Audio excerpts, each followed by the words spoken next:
Approximately 66 million years ago, a rock roughly 12 kilometers wide, traveling at around 20 kilometers per second, entered Earth's atmosphere over what is now the Yucatan Peninsula in Mexico, and in the seconds that followed, the age of dinosaurs ended.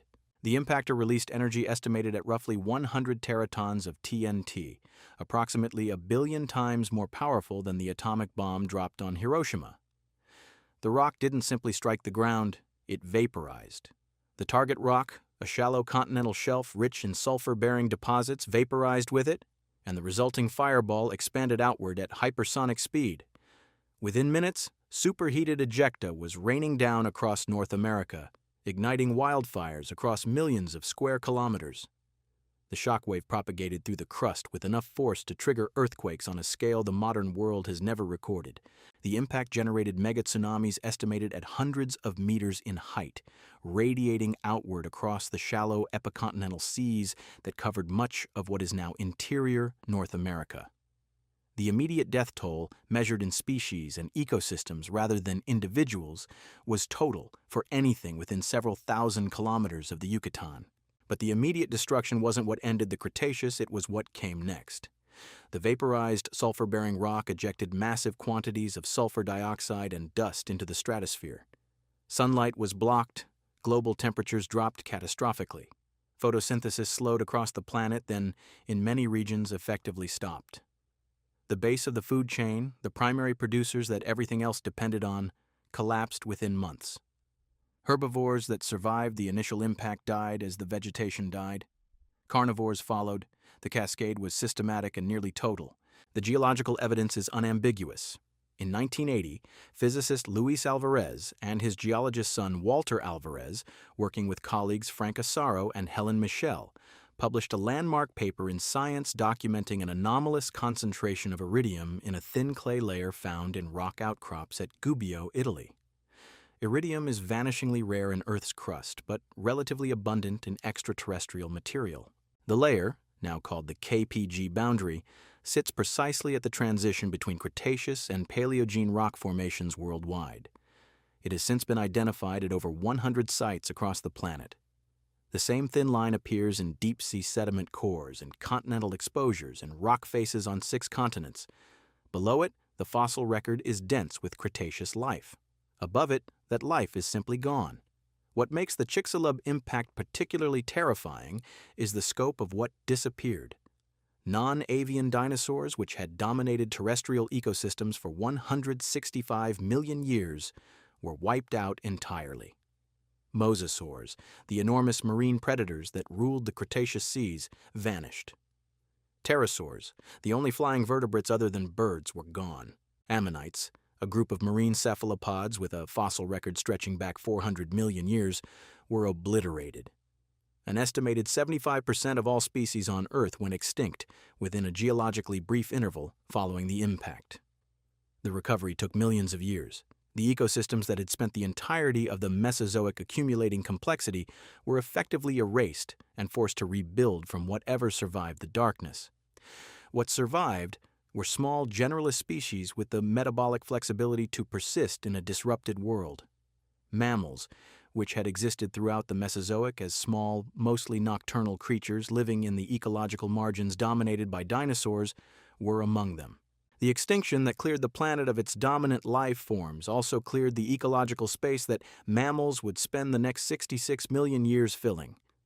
Every lineage of large terrestrial mammal, every primate, every eventual hominid, traces its evolutionary opportunity to a world that was suddenly emptied and waiting. Every mammal alive today, including every human being who has ever existed, owes its existence to the fact that something fell out of the sky 66 million years ago and erased the world that came before. Before the asteroid that killed the dinosaurs, before every mass extinction in the last 200 million years, there was an event so catastrophic that paleontologists simply call it the Great Dying, the Permian-Triassic Extinction, 252 million years ago, which came closer to ending complex life on Earth than anything before or since. The numbers are almost impossible to process. An estimated 96% of all marine species gone, 70% of terrestrial vertebrate species erased, not reduced, not diminished, gone, in geological terms nearly instantaneously. The Chicxulub Impact that ended the dinosaurs killed roughly 75% of species on Earth, and we treat it as one of the defining catastrophes in the history of life. The Permian extinction was worse, considerably worse. It is the singular event against which every other mass extinction is measured and found comparatively mild. The likely cause was the Siberian traps. Beginning approximately 252 million years ago, a vast volcanic province covering what is now Siberia began erupting on a scale that has no analog in the human imagination. Not a single eruption, not a sequence of eruptions over decades. A continuous volcanic outpouring lasting somewhere between 500,000 and 1 million years, releasing volumes of basaltic lava sufficient to cover the contiguous United States to a depth of several kilometers. The carbon dioxide and sulfur dioxide injected into the atmosphere during that eruption triggered a cascade of interlocking disasters, each one compounding the last. Global temperatures climbed by an estimated 8 to 10 degrees Celsius. The oceans absorbed carbon dioxide and acidified, dissolving the calcium carbonate shells that marine organisms had spent hundreds of millions of years evolving. Oxygen levels in seawater collapsed as warming reduced the ocean's capacity to hold dissolved gases, creating vast anoxic zones where complex life simply suffocated. The seas turned warm, acid, and dead. The geological evidence is written into rock outcrops on every continent. The Permian-Triassic boundary layer, the PTB, appears as a thin, distinctive chemical signature visible in exposures from China to Greenland to the Italian Alps. Below the boundary, diverse and complex fossil assemblages. Above it, almost nothing. The transition is so abrupt in the stratigraphic record that early geologists who first recognized it struggled to explain how the world's ecosystems could have collapsed so completely within what appeared to be a vanishingly brief interval. Subsequent radiometric dating has confirmed the picture. The main pulse of extinction occurred within approximately 60,000 years, which in geological time is essentially instantaneous. What makes the Permian extinction particularly disturbing is the specificity of what was erased. Trilobites, which had existed for over 270 million years and survived every previous extinction event in the Paleozoic record, did not survive this one. They are gone entirely from the fossil record above the PTB boundary. The reef-building organisms that had constructed complex carbonate ecosystems across the shallow tropical seas for hundreds of millions of years were obliterated so thoroughly that reef systems took roughly 10 million years to reappear in the geological record. Brachiopods, crinoids, blastoids, rugose corals, entire groups that had defined the character of Earth's oceans for longer than dinosaurs would later exist vanished, or were reduced to a handful of surviving lineages clinging to existence in isolated refugia. The oceans weren't damaged, they were emptied. The recovery was not swift. 10 million years passed before biodiversity levels began approaching what had existed before the extinction. 10 million years of seas populated by disaster faunas. Simplified, low-diversity communities dominated by opportunistic survivors in a world where the ecological architecture that had accumulated over hundreds of millions of years had been effectively deleted. This wasn't a bad century or a bad millennium. It was very nearly the permanent end of complex life on this planet. The seas that had teemed with trilobites, coral reefs, and hundreds of millions of years of accumulated evolutionary complexity were left effectively empty, and life spent the next 10 million years trying to remember how to fill them. Sometime around 710 million years ago, long before the first animal had ever existed on Earth, the planet froze. Not at the poles, not in the higher latitudes, but everywhere, equator included, in what geologists now call Snowball Earth. A complete planetary lockdown in which glaciers advanced across every continent and sea ice extended from the poles to the equator, sealing the oceans beneath layers of ice hundreds of meters thick. The Earth didn't cool gradually into this state. It fell into it, driven by a feedback mechanism so self-reinforcing that once it began, nothing could stop it until the planet itself found a way out millions of years later. The trigger was atmospheric, Intense volcanic activity and accelerated chemical weathering of exposed rock pulled carbon dioxide out of the atmosphere faster than natural processes could replace it. The greenhouse effect weakened, temperatures dropped, ice began advancing from the poles, and here the mechanism became catastrophic. The more ice covered the surface, the more solar energy bounced back into space, which cooled the planet further, which produced more ice, which reflected more sunlight. Geologists call this the ice albedo feedback loop. Once it crossed a threshold, it was irreversible on any human timescale. The entire planet locked into a frozen state from which there was no obvious escape. The geological evidence for this is unambiguous and, in scientific terms, particularly disturbing in its clarity. Glacial deposits, the distinctive sediment signatures left by moving ice sheets, have been identified at paleolatitudes that place them squarely in the tropics at the time of their formation. Rock that was at the equator when it formed contains the unmistakable fingerprints of glaciation. Then the evidence accumulated beyond dismissal.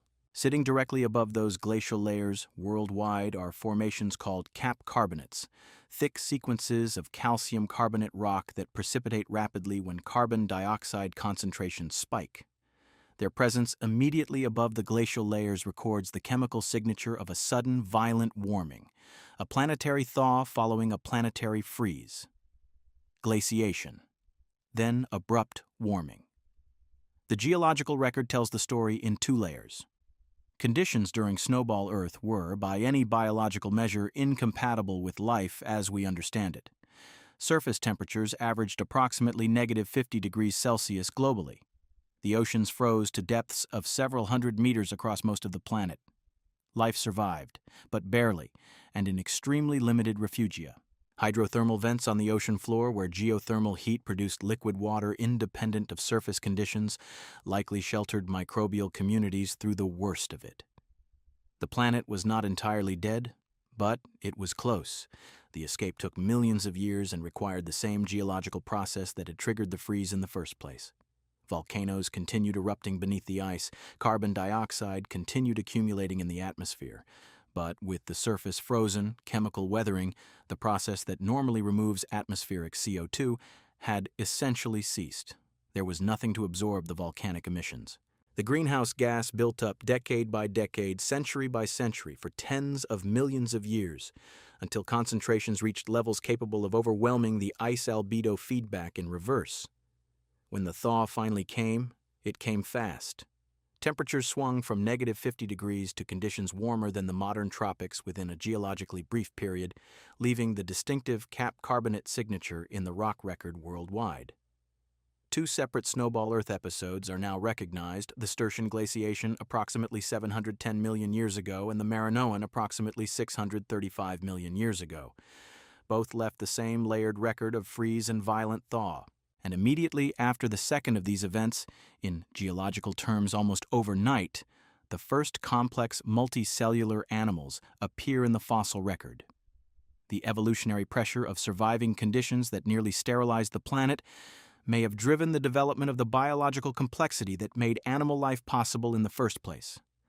The multicellular life that managed to persist through millions of years of planetary deep freeze would eventually produce every complex organism that has ever lived, which means the entire animal kingdom, including the species reading this, exists because something survived conditions that should have made survival impossible.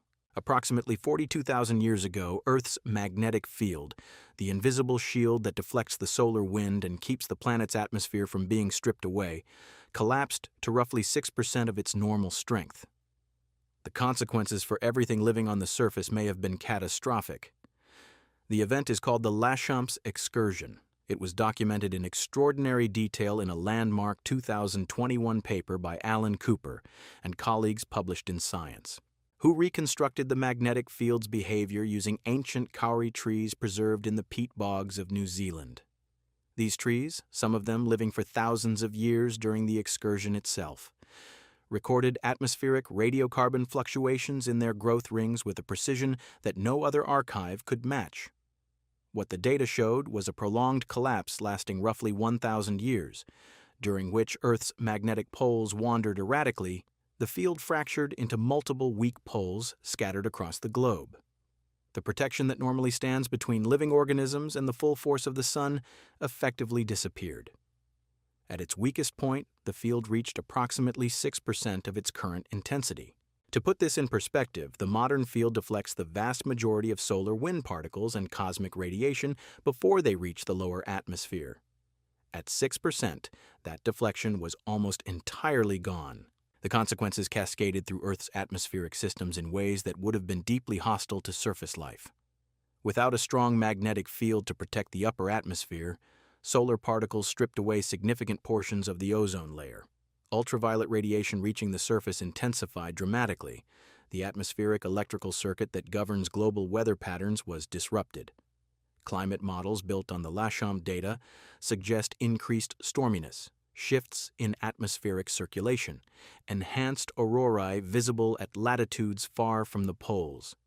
Extending into tropical regions where populations living under those skies would have had no framework for understanding what the sky was doing.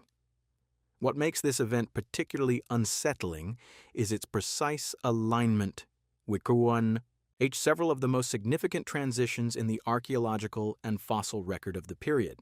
Neanderthals, who had survived in Europe for hundreds of thousands of years through ice ages, interglacials, volcanic winters. Every form of climatic punishment the continent could deliver disappeared from the archaeological record at almost exactly this moment. They didn't decline gradually over tens of thousands of years.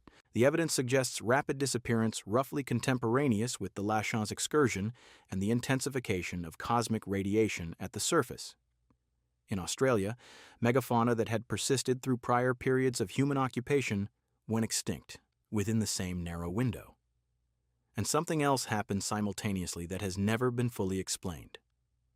Cave art appears in the archaeological record of Europe with striking abruptness around 42,000 years ago. Deep caves, far from natural light, suddenly became sites of elaborate symbolic activity. Cooper and colleagues proposed a disturbing possibility.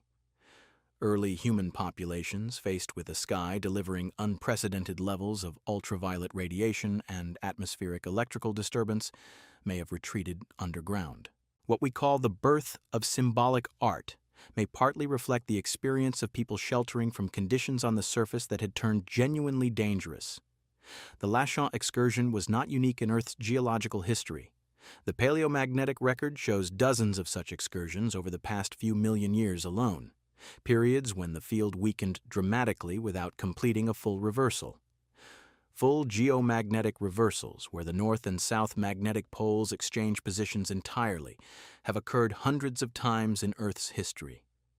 The last full reversal was approximately 780,000 years ago. The current magnetic field has been weakening measurably for the past 2 centuries. The mechanisms that triggered the Laschamps Excursion are not fully understood. That means the threat it represents belongs not just to the deep past, but potentially to a future we have no way to predict. Approximately 5.33 million years ago, a rock barrier at what is now the Strait of Gibraltar failed, and the Atlantic Ocean began pouring into an empty basin. Not gently, not gradually, but in a cascade that dwarfs every flood in the geological record of the last million years. To understand what that means, you have to understand what the Mediterranean was before the water returned. An ancient environmental phenomenon dubbed the Messinian salinity crisis had sealed the connection between the Atlantic and the Mediterranean basin approximately 6 million years ago. The barrier held, and then evaporation did what evaporation does over hundreds of thousands of years. The water disappeared. What remained was a desert basin stretching from the coasts of modern Spain to the shores of Lebanon, sitting nearly 5 kilometers below the surrounding continental shelves. Salt deposits, hundreds of meters thick, blanketed the floor. Temperatures in the deepest sections reached extremes incompatible with complex life. It wasn't a dry seabed. It was an abyss, a dead zone of salt flats and lethal heat carved into the surface of the Earth. Then the barrier broke. In 1973, scientists Kenneth Shue and William Ryan aboard the research vessel Glomar Challenger bored through the Mediterranean seafloor and obtained something that had no business existing at that depth. Layers of evaporate minerals, the kind that form exclusively when bodies of water evaporate completely, were buried beneath hundreds of meters of ordinary marine sediment. The implication was staggering. The entire Mediterranean basin had dried out and refilled. The evidence was sitting in the drill cores. Subsequent modeling by Daniel Garcia Castellanos, published in Nature in 2009, reconstructed how the refilling unfolded. The Atlantic breached the land bridge at Gibraltar and water began moving through the gap, not as a gradual seepage, as a cascade of a scale that has no analog in the geological record of recent Earth history. At peak flow, an estimated 100 million cubic meters of water per second surged through the breach. That is 1,000 times the discharge of the Amazon River. A waterfall wider than the English Channel dropped from the Atlantic shelf into the empty basin below, carving a channel into the seafloor that remains visible in bathymetric surveys today. The Mediterranean basin, covering 2.5 million square kilometers, filled in a period estimated between several months and 2 years. What makes the Zanclean Flood particularly unsettling isn't the scale of the water. It's what the water erased. Whatever ecosystems had established themselves across that alien landscape during hundreds of thousands of years of isolation, whatever evolutionary trajectories were underway across those salt flats and extreme thermal gradients, were annihilated in what amounts to geological moments. An entire world, strange and irreplaceable, drowned under kilometers of ocean in a time frame too brief to register in the fossil record. No human witnessed any of it. Our ancestors wouldn't walk upright for another 2 million years. The Zanclean Flood belongs to a chapter of Earth's history so remote that it predates the entire genus Homo. But the event shaped the geography that would eventually define human civilization more profoundly than almost any other single occurrence in the planet's recent past. The sea that filled that basin became the cradle of the Phoenicians, the Greeks, the Romans, the Egyptians, every coastal culture of the ancient world. The fishing grounds that fed empires, the shipping lanes that carried trade and language and disease and ideas across the ancient world, the harbors where the first cities learned to project power outward, all of it exists because a rock barrier collapsed 5.33 million years ago and an ocean fell into a hole. The Mediterranean doesn't feel like a catastrophe. It feels like permanence itself, the fixed geography against which all of recorded history was written. That feeling is an illusion. The sea that the Phoenicians sailed, that the Greeks mapped, that the Romans called Mare Nostrum, our sea, exists because a wall of rock gave way and an ocean fell into a hole, and the world that drowned beneath it is so old and so completely erased that we will never know what lived there. 74,000 years ago, the island of Sumatra detonated. The Toba Supervolcano unleashed an eruption rated 8 on the Volcanic Explosivity Index, the highest classification that exists. To understand what that means, the 1980 eruption of Mount St. Helens rated a 5. Each step on the scale represents a 10-fold increase in ejected material. Toba was 1,000 times more powerful than the eruption that leveled 600 square kilometers of Pacific Northwest forest in a single morning. The caldera left behind is now filled by Lake Toba, stretching 100 kilometers long and 30 kilometers wide. It remains the largest volcanic lake on Earth, a scar so vast it registers from orbit without magnification.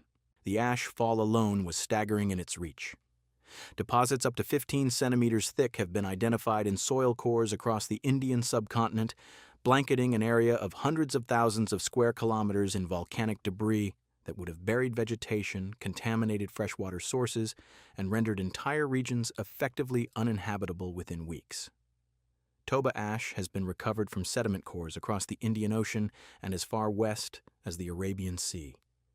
The eruption was not a regional event, it was planetary. But the ash was not what made Toba particularly terrifying. The eruption injected billions of tons of sulfur dioxide directly into the stratosphere. Sunlight dimmed across the globe, temperatures dropped by an estimated 3 to 5 degrees Celsius on average, with some regional models suggesting cooling of up to 15 degrees at higher latitudes. Volcanic winter conditions persisted for years, possibly longer.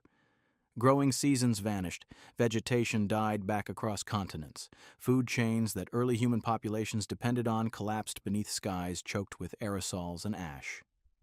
In 1998, Anthropologist Stanley Ambrose at the University of Illinois published a paper connecting Toba's aftermath to something geneticists had been unable to explain. Human genetic diversity is anomalously low, remarkably, strikingly low, in ways that have no parallel among comparable species. Chimpanzees living within a single forest in Central Africa carry more genetic variation than all 8 billion humans on Earth combined. That pattern suggests something reduced our ancestral population to an extraordinarily small group at some point in the relatively recent past. Ambrose proposed Toba as the cause. The genetic evidence pointed to a catastrophic population crash roughly consistent with the eruption's timeline. What makes this theory particularly disturbing is the number the genetics produce. The total human breeding population may have fallen to somewhere between 3,000 and 10,000 individuals worldwide, not per continent, not per region, total. Every human being alive today may descend from a group that could have fit inside a single sports stadium. Our species didn't merely endure hardship. It approached the boundary where recovery becomes statistically impossible. Some researchers dispute the severity of the bottleneck. Archaeological sites in South Africa and southern India show evidence of human occupation continuing through the Toba period without obvious disruption in tool traditions or settlement patterns. The debate is ongoing in peer-reviewed journals and has not been resolved. What remains undisputed is the eruption's magnitude and the fact that human genetic diversity is low in ways that demand explanation. The alignment between the largest volcanic event in 2 million years and the most severe genetic bottleneck in human evolutionary history is a coincidence that the scientific community has not been willing to simply discard, nor should it be. Consider the margin. The surviving population, whatever its precise size, was small enough that local catastrophes, failed hunts, disease, or drought in the wrong location at the wrong time could have eliminated it entirely. There was no redundancy. No reserve. A species that had spread across Africa and into parts of Asia had been compressed into something fragile enough to extinguish. The entire subsequent history of humanity, every civilization, every language, every monument, every idea any human being has ever had, balanced on whether a few thousand individuals scattered across the planet could survive a sky that had turned to poison. In 2007, nuclear physicist Richard Firestone and a team of 25 researchers published a paper in the Proceedings of the National Academy of Sciences arguing that approximately 12,800 years ago, at the precise moment Earth was emerging from the last ice age, something struck and sent the planet plunging back into near-glacial conditions for over 1,000 years. The hypothesis centers on a thin geological layer found at more than 50 sites across 4 continents.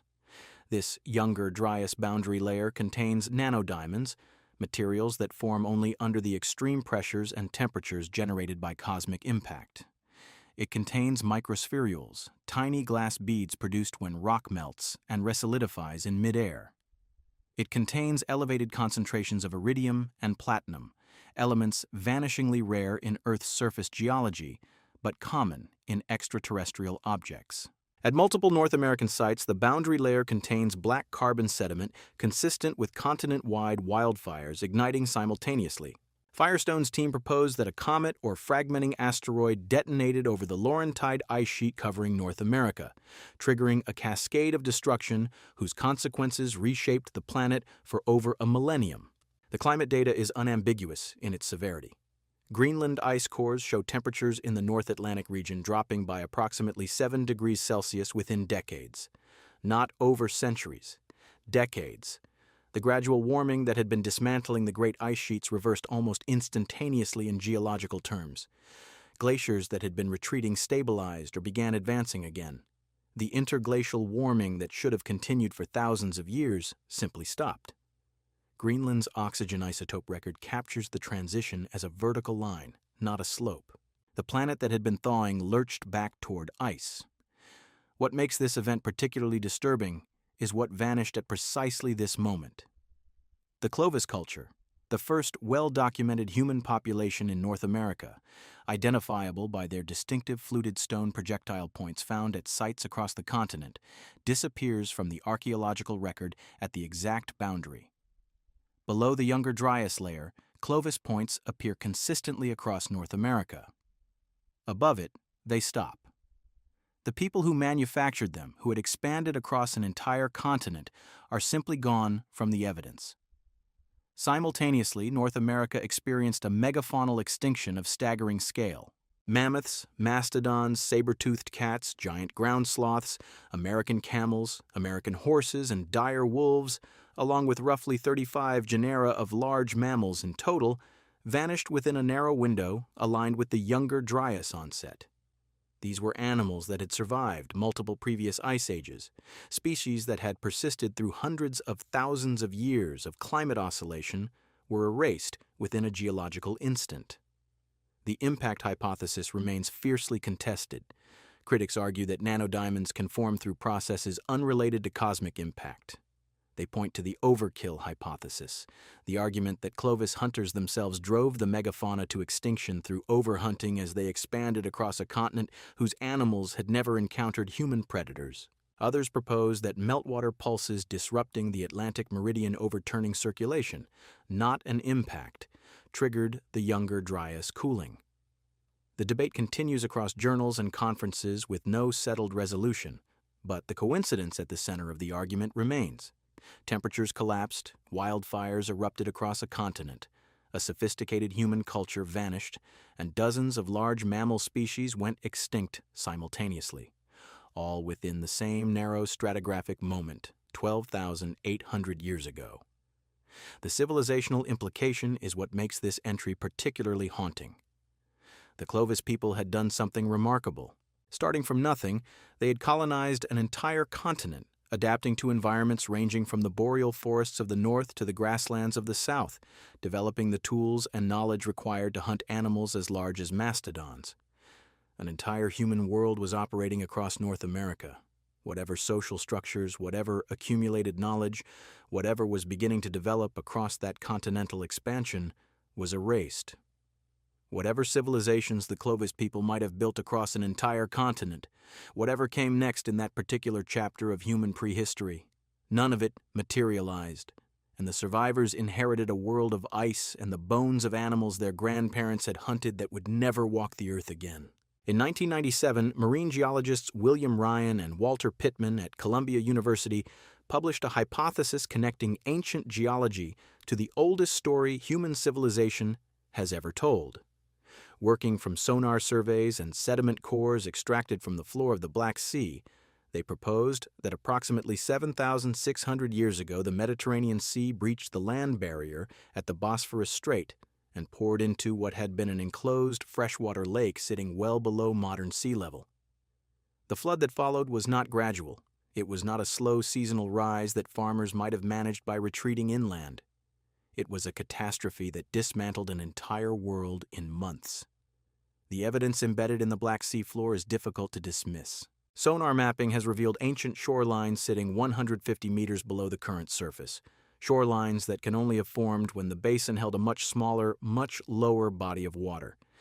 Sediment cores extracted from the seafloor show a transition so abrupt, it registers in the geological record almost as a single moment. Below a distinct boundary layer, the sediment contains freshwater mollusks, species that require a freshwater environment to survive. Above that same boundary, saltwater species appear suddenly and completely. There is no gradual mixing, no transitional period.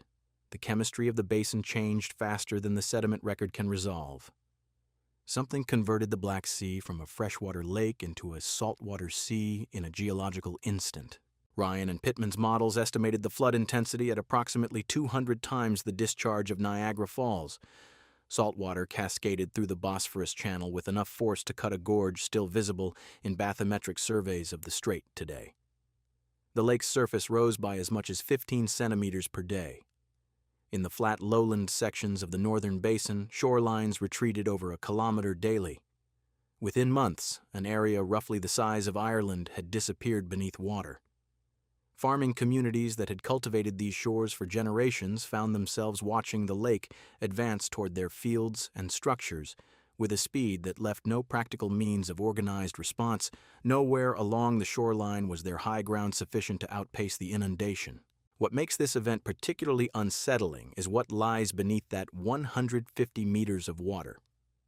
In 2000, oceanographer Robert Ballard, whose team had located the wreck of the Titanic years earlier, conducted expedition surveys of the Black Sea floor and reported finding evidence of ancient shorelines and what appeared to be man-made structures preserved in the deep water. The Black Sea is chemically unusual. Its deep layers contain almost no dissolved oxygen, which means organic material on the seafloor does not decompose at normal rates. Wooden structures, biological remains, the physical traces of human habitation that would have disintegrated within decades in any oxygenated body of water may still exist in the darkness, 150 meters down, intact and essentially inaccessible. The record of whatever those communities built is not gone, it is simply unreachable. The debate over the event's precise speed and scale has continued in the literature since Ryan and Pittman's original publication. Some researchers argue the flooding was more gradual, unfolding over centuries rather than months. Others maintain the sediment record supports a rapid catastrophic inundation consistent with the original hypothesis. What is not disputed is the fundamental transformation.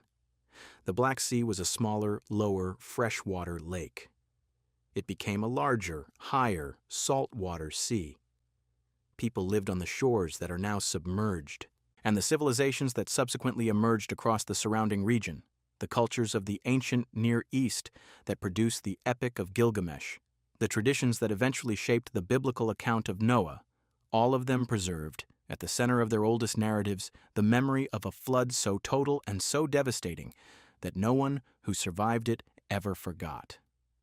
Whatever those farming communities built along those shores, whatever they believed, whatever they understood about the world they inhabited, the water erased it completely.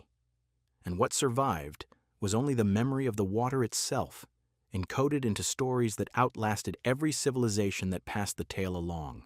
Around 1200 BCE, in a span of roughly 50 years, virtually every advanced civilization in the eastern Mediterranean either collapsed entirely or was so severely damaged it never fully recovered. The Mycenaean Greeks vanished. The Hittite Empire, which had contested Egypt for supremacy over the ancient Near East for centuries, was destroyed so thoroughly that its capital city of Hattusa was abandoned and never reoccupied. The palace economies of Cyprus disintegrated. Ugarit, one of the wealthiest trading ports of the ancient world, was burned to the ground and never rebuilt. Egypt survived, but it contracted from a continental empire into something far smaller and never regained what it had been. In the space of a single human lifetime, the most interconnected and sophisticated world the ancient Mediterranean had ever produced simply ceased to exist. The physical evidence is unambiguous. Destruction layers dating to approximately 1200 BCE appear at dozens of excavated sites across Greece, Anatolia, the Levant, and Cyprus. Palace complexes that had stood for centuries show burning, structural collapse, and abrupt abandonment within the same narrow archaeological horizon. At Ugarit, excavators recovered a clay tablet bearing a letter from the city's king to the king of Cyprus. The letter described an enemy fleet attacking by sea. Fires had broken out. The situation was desperate. The letter was never sent. It was found still in the kiln where it was being fired when the city fell, preserved in the destruction that killed the civilization that wrote it. The proposed causes are multiple, and the debate has not been resolved.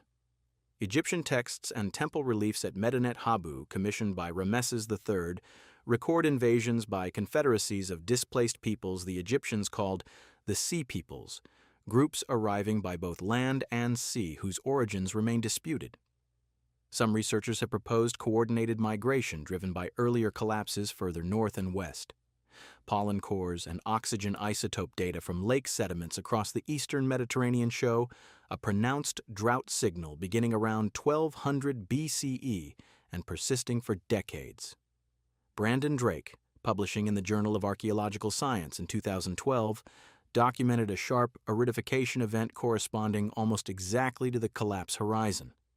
Seismic surveys of Mycenaean Palace. Sites suggest possible earthquake damage at several locations.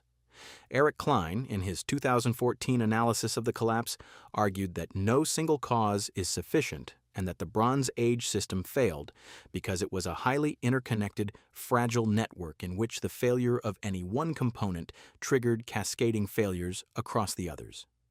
The trade routes that carried copper from Cyprus, tin from Afghanistan, grain from Egypt, and luxury goods across the entire Mediterranean were precisely the kind of system that could unravel catastrophically once enough nodes went dark simultaneously.